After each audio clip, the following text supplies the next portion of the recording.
All right, welcome back to Detailz Automotive. Anyway, we're gonna be working on a battery today. We're gonna be changing out this big old battery right here. Gonna be putting this one in. This is an Everstart battery. We got this battery over at Walmart. It's about 150 bucks. We're gonna go ahead and take this off here. And then there's one there. This is supposed to have a bracket, but our bracket is kind of hurt, so we don't have it in right now.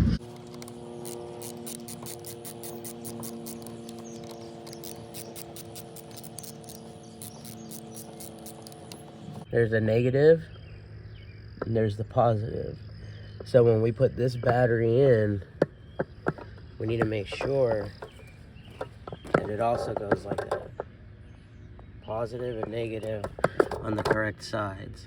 You'll see those on the battery themselves. This has the red cap, but when it doesn't have the red cap, make sure you look for the positive, negative, positive. So we're gonna take this, and I always like to cover up the positive terminal. All right, so we're gonna leave that there like that. Get that out of our way. Just to give you a look.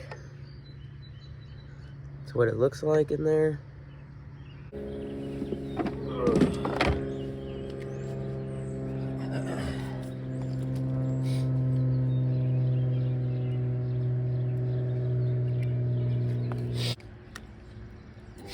So we're gonna put the ground on first. So if in case this hits anything when that's on, we're not gonna have a spark. So we'll put that on. Make sure it's all the way down. And I'll put this one on.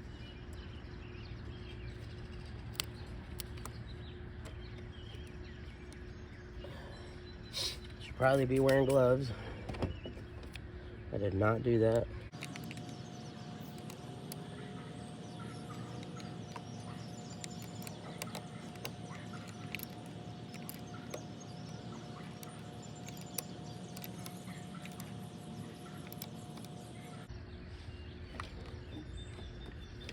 Just make it to where these don't move.